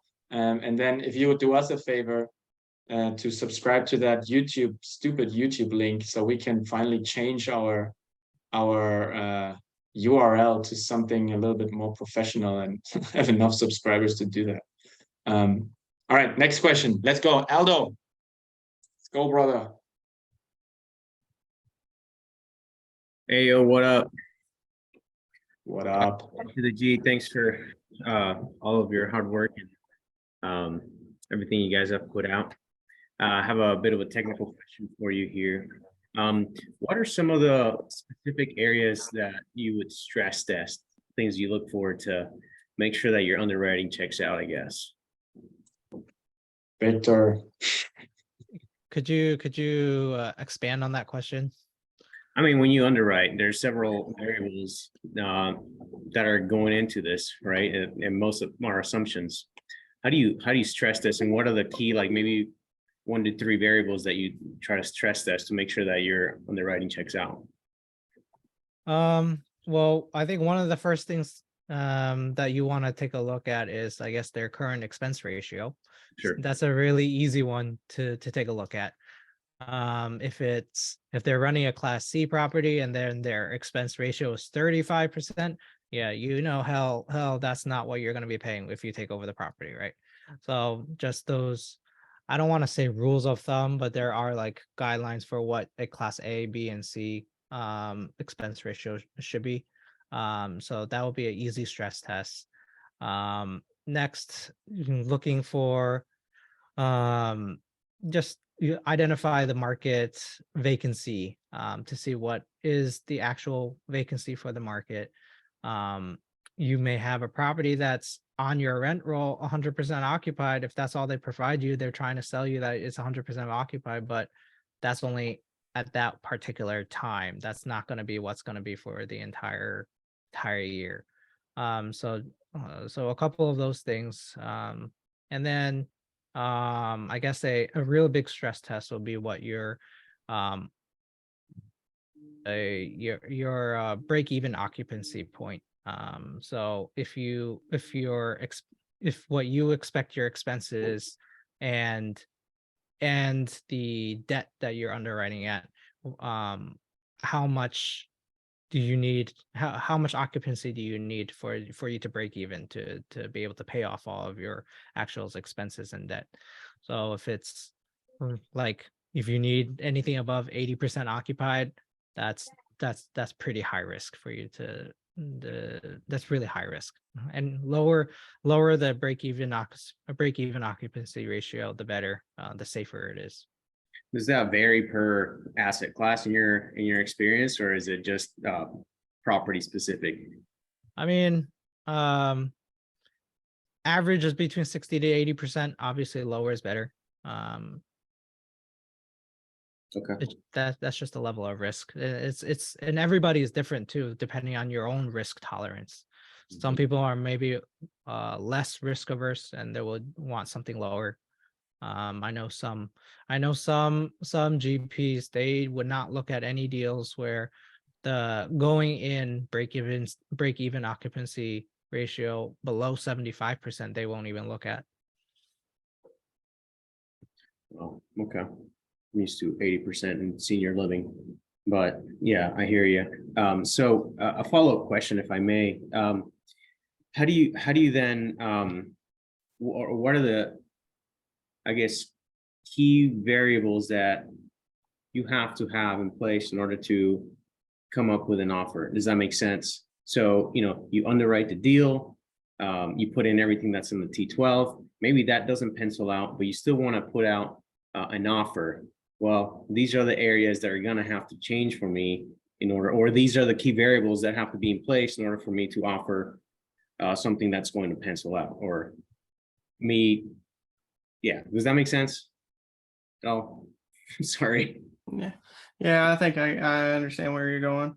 So, yeah, I mean, if it doesn't pencil out, I mean, that's one of the main things that's going to keep you from going. You can only offer what you can make profitable for you, your group, and your investors. You don't want to put your investors in a bad situation. So only do what, if you're comfortable with your underwriting, or you got a main underwriter and they're telling you the deal doesn't work, it may just be one you want to put on the back burner and watch. So I'm the underwriter, right? So it's okay. Like, what, so I'm looking at all these deals. So, here's the whisper price and here's the the asking price. Essentially, that's not going to work in this current debt environment, so let's bring it a little bit closer to reality. So I'm looking at, okay, well, one, I think you mentioned, does the LTV check out if it's an assumable loan? Okay, maybe that's one way for me to price this and say, this is the price that makes sense for me. I get essentially come up with a price that makes sense for you to be able to put that out there, especially when the broker has told you all feedback is welcome. Yeah, I mean, if they're asking for feedback, you can be like, hey, whatever the whisper price is too high. And this is what I'm able to underwrite it for. And I know that's what everyone else is going to be able to underwrite it, because they're going to be doing pretty much the same underwriting you are. You can always just, hey, when the seller gets in touch with reality, look me up. Makes sense. Hey guys, one thing I want to mention, since I spoke quite intensively with Aldo and spent a lot of time with Aldo today, Aldo has he's got a deal going on, and he's been looking at that quite extensively. He's been underwriting it extensively. And Victor will be looking at Aldo's deal. He's going to help him in the underwriting and takes a look at it. Freedom Chaser team will take a look and help Aldo with that because he's put in the work and he's put exactly together. He knows what's his business plan is going to be. He knows where this is heading, what they want to do with the asset, where they want to purchase it at, and everything. So that's it. He's exactly put in the work, and we're excited to help out and take a look at that deal. Aldo, I want to look at that deal too. Yeah, appreciate you guys. Sounds good. Let's jump on the call. Let's do it. Let's make it happen. Let's freaking go. Let's do some deals. We need to make a team Calendly or something, man. Yes, We've please. we all been having our own little Calendlies, and it's like we never know what's on each other's calendars. So we need to figure that out. Yeah, we should. All right, Aldo, all good? Let's go. Awesome. Let's go. Thanks, brother. Rob, let's do 2 more, guys, and then we're getting to close.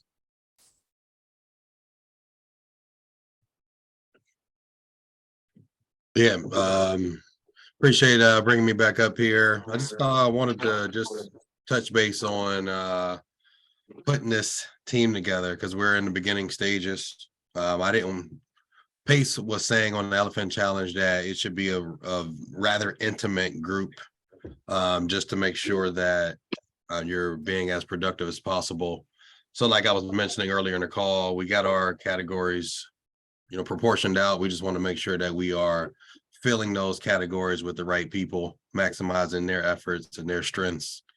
So how do you guys really look at that? When it came to, the selection, Trevor, Marcel, Victor, Doc, I know you guys are, pretty much the 4 horsemen that's leading the charge, but who are your amigos behind you? Is it more than just you 4, or, what are some of the things that I should be taking into account when putting this team together? I think Trevor can really good touch on that. Yeah, Rob. I mean, we encourage people when they're putting together their core team. And when I say core team, our core team is the 4 horsemen, as you mentioned, the 2 engineers and 2 doctors. So we encourage people to take that really slow. And I would say we took it slow, but organically it really came together. I mean, Marcel and I knew really quickly that we were going to join forces because of alignment initially. And that's an important characteristic, alignment. Not only alignment on a professional level, but also the core values that make up, who we are intrinsically. That was very important for us. And then we saw Victor and Charles operating at a high level in Carlos's mentorship, and we kind of recruited those guys. But Marcel, Victor, Charles, if you guys remember, I would say it was still more of a strategic alliance than a team partnership. It was more like a strategic alliance. And when I say team partnership, I'm saying that's on a deeper level. That's on a level, hey, we're committed to each other for the long run and to the vision of what we're trying to accomplish. So even as it relates to our team, we still kind of took it slow. We had kind of like a little bit of a come to Jesus moment probably about 2 months ago where I was like, guys, are we in this together for real? Or are somebody going to end up going off doing their own thing, and are just kind of like, we're just having a good time together, stacking some wins. And it was like, no, we're committed to each other over the long term. And that allowed us to kind of figure each other out as well, and to make sure we're aligned on the core values, but also as far as our level of competency in different areas and how they complement one another. So I would say, man, there's definitely nothing wrong with moving forward in a quicker way with strategic alliances. But when it comes to developing a core team, take that slow, man, and allow the environment and the collective action that you take among the strategic alliances to reveal who you really want to join forces with over the long term. That would be my recommendation. And Rob, it's hard to gauge people, right? It's easy to build a team of 5, a team of 10 that says, hey, Tyler is doing investor relations, William is doing asset management, boots on the ground, Peter is going to make sure he's managing the attorneys. You know, Sean is going to take care of the lender, and Harita is going to take care of property management, whatever the case, right? But the question is one thing is assigning tasks, and I had a long conversation with today with Aldo about that. Another thing is, can these people actually perform? You know, can they perform on the task? It's not just simply like them putting in some time, you know, and trying to figure it out, because you got to bring value to the team, not time. You can spend freaking 100 hours and don't provide any freaking value, and then people expect to get paid because they spend 100 hours in trying to solve a problem they never ended up solving, you know? So that's where you have to be cautious, and where you need to really be really sure in what kind of relationships you want to get into. And a good indication always is, somebody doesn't have to have you don't need to have somebody, you have extensive experience with, let's say, screening a property management company. You don't have to have that. But has this person, you know, performed on a high level in other areas, either of this business or within their career, you know? Because in the end, you buy into people, right? You buy into people and not necessarily into their experience only. Now, if somebody has the experience to do it, amazing, great, right? Awesome. But that's not always the case, especially when you're starting out. But look, for our team, Trevor is freaking crushing it on the civil engineering side. Like, he set himself a goal a few years ago, you know, wasn't an engineer, and said, I want to become an engineer, you know? And he freaking did it, you know? He set himself a goal, he did it. And he's solving high complex problems, you know? Look at Charles, you know, I mean, I know a lot about Charles, you know, and where he came from and everything, and the freaking like just growth this guy has is takes a lot, right? I mean, he's a absolutely high income earner now. He's a family physician, you know, went through med school. This guy is absolute freaking killer, right? And then, I mean, I don't have to talk about Victor, you guys already know. So That's right.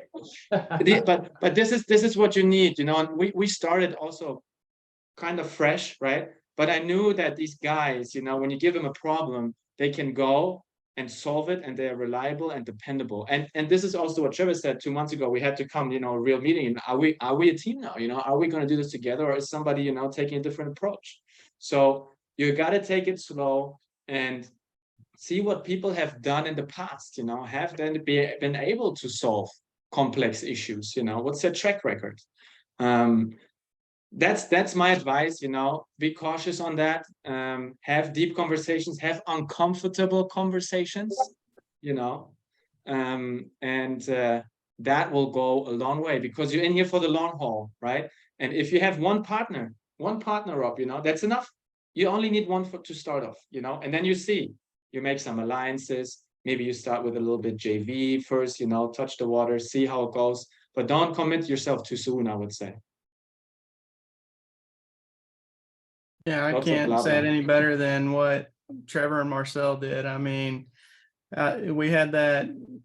I mean, I don't know what everyone's religion here is, but we had that come to Jesus meeting where we all just sit down and, hey, are we in this for the long haul? And, you know, that's when I realized, all right, I can trust these guys. And that's when I got more comfortable with them, and I know they got my back no matter what. So there we go. 100%, Doc. Exactly. And then once you meet your peeps in person, even better. Matter of fact, I still haven't met Trevor in person. Can you imagine that? It's crazy, dude. There may be fireworks going off in the background when we finally see each other in Miami, man. It's gonna be weird when people see that. They're gonna be really it's gonna be real awkward for people watching that, huh? So Victor and Doc, you guys got to make sure you record that in slow motion as they run toward each other for that warm embrace. Yeah, the bromance is strong there. Capture the The bromance. bromance is strong. Yeah. I love That's awesome. I appreciate that feedback, guys. No, 100%. And look, Rob, like, for instance, right, if you find you have your partner or something, just like Aldo and Will here, right? These guys are killing it together, you know. And once you have a deal and you're like, man, you know, it's gonna be hard for the two of us to take it down. Then you find these strategic alliances, right? Strategic alliances. And that's what we did, you know. I mean, look, we're in 2 deals with Carlos, with our mentor now, right? Same thing, strategic alliance, you know they can perform, then you know they can help, they've been there, they've walked the walk. So yeah, awesome. I see there's no more questions, bro. no more hands raised, and we're at 10:30 with freaking 30 minutes over. So apologies for that, but I feel like there was value, you know, I feel like we had a good time, and I think people got something out of it. Did you get something out of it? Put it, I know we had a couple people drop off, of course, you know, because it's getting late, everybody wants to go to bed, but did you guys get value out of this? Or you just hang along for the ride? Awesome, guys. I did see the poll. Let me see. Let's pull up the poll here. Great. I'm gonna share the results. All right. I don't know what Trevor, guys, I don't know what to take out of that. I mean, 61 to 39, man, that's pretty clear to me. All right, then that's what we're gonna do. Thursday, December 22nd. That's when we do our next Freedom Chaser Zoom. And that one will be interesting because we'll be coming right back from the summit. So we'll be on steroids, multifamily steroids, probably. We will. Okay, awesome. Cool, then let me stop sharing that. I know, Trevor, you want to get, before we close, let me share my screen. You want to get into our last quick touch here. Hopefully my thing doesn't crash now.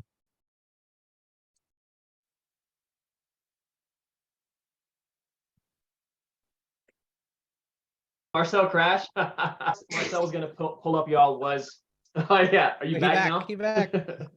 You can pull up. Problem. I'll just roll with it. So hey y'all, the Freedom Chaser community, you know, everybody's deal in the Freedom Chaser community is everybody's deal, right? Like we all are learning and improving and making progress collectively together. We got pulled in as a minority general partner on the Lakeland, Tennessee deal, which is a fantastic opportunity for the Freedom Chaser community. Us, the 4 core team members, we're helping get the deal to the finish line, tag teaming it with CS3 Investments, Carlos Salguero. We are still looking for limited partner investors, and this is an amazing opportunity. If you wanted to get into a deal directly, it would be fantastic. This deal is an absolute killer, slam dunk as far as its returns are concerned. But I would say even more so if you're looking to attach yourself to a deal that is absolutely fantastic to add credibility to your resume, then if you know somebody that might be interested in investing in this deal, hey, let's all huddle up and let's talk about it to see if it would make sense for that person that you think would make a good limited partner in the Lakeland, Tennessee deal. And then you could say like, hey, I'm helping some of the GP team move this deal along, talk about that strategic alliance, and you can attach your name to this deal and build upon your multifamily resume, which will increase your credibility, which then you can again take to all your broker conversations, lender conversations, all the other conversations you're having with real estate professionals in the multifamily space. Absolutely fantastic. So we just want to let everyone know of that Lakeland, Tennessee opportunity. If you know somebody or are interested, let's huddle up, let's jump on a Zoom and we can talk more about it. Excellent. Am I back?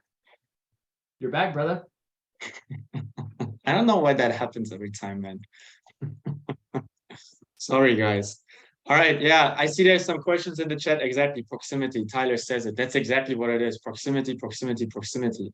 Reach out to Trevor if you have questions about it, right? We'll jump on calls and stuff like that. We can make that work.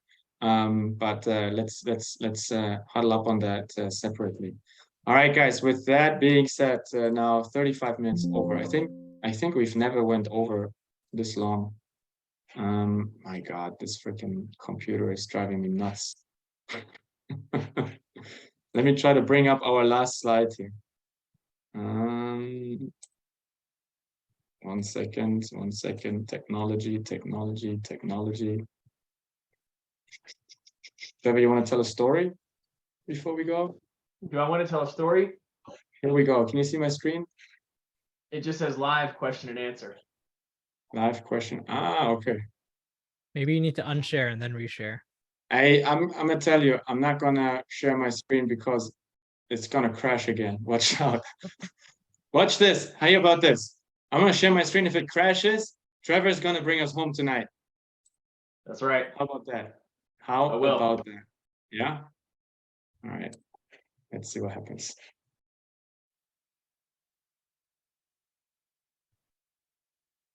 You're still moving, Marcel. And there you go. Bedtime story. Hey, let's crush it this week, everybody. We really want to know if you're going to be heading out to Miami. I think so. You're back, brother. You're back. Is my Hey, screen we can- sharing? No, it's not, bro, but it's all good. What the It's hell? all good. Hey, I was just telling everybody, hey, we're bringing all the value from the Grant Cardone Summit back to the Freedom Chaser community, pour back into the community, keep us all on that winning path, and let's rock it this week, y'all. And Let's we'll rock sing it. Victor happy birthday at Grant Cardone's event. Let's go. Let's go. Man, I want to leave us with some music, Of course, we have to jam the tunes, man, always. but I think I'm gonna lose my connection again. Am I still there? I'm still here, right? We got the real estate summit slide. Let's go. All right, man, look at that. Now all of a sudden, awesome. Okay, guys, let's crush it this week. We're gonna share stuff from the summit. All right, we'll do some lives, we do videos, we're gonna do whatever. We want to take you along. We put that in the Facebook group. Make sure if you're not in the Facebook group, become part of it, right? Become a leader in the group. And we're gonna bring back some nuggets from that. Let's see, maybe we can get Trevor to do a fun video with Uncle G himself, right? I dreamed about hanging out with him the other night, bro. So we'll see what happens. Sounds good. And everybody that's in Florida or close, come see us Saturday night, right? Together with Carlos, proximity. Let's go, guys. Sending you guys into the week. Let's crush it. All right. Come on. Peace out.